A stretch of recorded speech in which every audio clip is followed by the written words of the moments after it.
এ যে কি ভালো লাগে তা বলার মতো না। আর আমরা যে এখানে সবাই আছি হিন্দু মুসলমান, কোনোদিন তুমিতে তুই হয়নি। উনি প্রায় 25 বছর ধরে উনি এই ইফতারি এখানে 1 টাকা মূল্যে ইফতারি বিক্রি করে। আসলে দ্রব্যমূল্যের যে ঊর্ধ্বগতি, এর মাঝেও যে উনি এত সুন্দর একটা উদ্যোগ নিয়েছেন, তো সেটা আসলে নিজ চোখে দেখার জন্য আজকে আমি এখানে এসেছিলাম। বাইরের বিভিন্ন দেশগুলোতে দেখছি যে রমজান মাস আসলে তারা দ্রব্যমূল্যের দাম কমিয়ে দেয়, হ্যাঁ ডিসকাউন্ট দেয়, বিভিন্ন ভাবে কমায় দেয়, কিন্তু বাংলাদেশে আমরা কখনো দেখি না যে কেউ কমায়।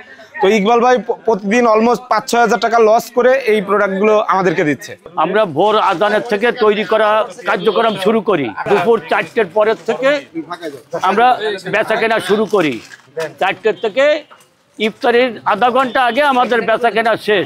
এই 8-9 হাজার মাল তৈরি করা বা এর থেকে আরও বেশি তৈরি করতে গেলে আমাদের মজুরি দিয়ে আমাদের কারিগর রাখতে হবে, কারণ আমরা তো মজুরি দিয়ে কেউ পারবো না, সব বিনা পারিশ্রমিকে সবাই এ জায়গা দেখছে। এই রোজার মাসে অনেক গরিব লোক আছে, তারা অল্প টাকা ইফতারি কিনতে পারে না। আমাদের মানে এইটাই হচ্ছে উদ্দেশ্য, যাতে গরিব মানুষ অল্প টাকার ভিতরে ভালো ইফতারি কিনতে পারে। এইটাই খালি আমাদের বিবেকের জন্য, বিবেকের তাড়নায়, এটা কোনো আবেগ না, কোনো কিছু না, আমাদের বিবেকে যে মানুষের একটু সেবা করি। প্রতি বছর আমরা এর সাথে লিপ্ত। এই যে দোকানে দিয়ে আসবেন মাইকে এইরকম এক দলা আলু আমরা 4-5 জনে বসে, আমার পুতির বউ, যা, তারপরে আমার হাজবেন্ড, আমি সবাই বানাই। আমরা 24 বছর ধরে এই ব্যবসা করে আসতেছি। এতে দেখা যাচ্ছে যে আমাদের এলাকার গরিব মিসকিন অনেক বেশি। এই গরিব মিসকিনরা আমাদের এই মাল নিয়ে অনেক সেবা পাচ্ছে, পুরো এলাকাবাসীই খাচ্ছে। এই অল্প পয়সার ভিতরে দেখা যাচ্ছে অনেক মাল কিনতে পাচ্ছে বা তারা আনন্দিত হয়ে আমার এখানে আসছে কিনতে। এই পর্যন্ত আমরা সবারই দোয়া পাই। যেমন ধরেন এখানে আপনারা দেখছেন যারা আসছে তারা প্রত্যেকেই আমার জন্য দোয়া করে এবং জোর গলায় বলে যেন সামনে দিনগুলো যেন আমরা আরো ভালোভাবে তৈরি করতে পারি। ইচ্ছা আছে যে আমরা যতদিন সবাই একসঙ্গে থাকতে পারবো, চলতে পারবো, ফিরতে পারবো, ততদিন হয়তো আমরা চেষ্টা করবো যে এই ধরনের পদক্ষেপ নেওয়ার। এখানে আমি শুনছি যে 1 টাকা করে দেয়, আমি তো বিশ্বাস করিনি প্রথম। তারপরে আমি এসে দেখে তো আমি খুব মানে হয়ে গেছি যে সবকিছু 1 টাকা করে দেয়। এখন কি এগুলো পাওয়া যায়?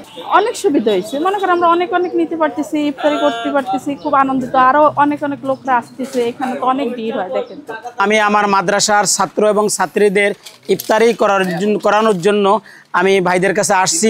ভাইরাও আন্তরিকতার সহিত আমাদেরকে এই স্বল্প মূল্যে মাত্র 1 টাকা, প্রত্যেকটা পিস মূল্য 1 টাকা মূল্যে এই চপগুলো দিচ্ছে। আমি প্রত্যেক দিন 165 পিস চপ নিই, আমার কাছ থেকে 165 টাকাই রাখে। এই ইকবাল ভাইয়ের পক্ষ থেকেই আমি বলবো রোজার মাসে প্রত্যেকটা ব্যবসায়ী যেন এরকম আমাদের মতো কম দাম দিয়ে মাল বেচে এবং বিক্রয় করে, যেন সাশ্রয় জনগণ কিনতে পারে। এই হোটেলের মাধ্যমে প্রতি বছরই ইফতারি করেন। প্রতি বছরে আমরা 1 টাকা পেঁয়াজু, 1 টাকা চপ, 1 টাকা বেগুনি, এইভাবে একটা পেঁয়াজি আছে। এগুলো জাস্ট একটা আমাদের ভর্তুকি দেওয়া এবং সাধারণ মানুষ, যারা গরিব মানুষ, তারা যদি শান্তিপূর্ণভাবে ইফতার করতে পারে। প্রায় 8,000, 9,000, 10,000 আমাদের ইফতারি করতে হয়। এটা তো আমাদের ঘাটতি যায়, কিন্তু ঘাটতিটা আমরা সেভাবে ঘাটতি মনে করি না, কারণ এটা সেবামূলক, এটাই আমাদের আনন্দ। এই বাজারে আমাদের ইকবাল ভাইয়ের সহযোগিতায় আমরা যারা আছি, আমরা এটা স্বেচ্ছামূলকভাবে এটা করি।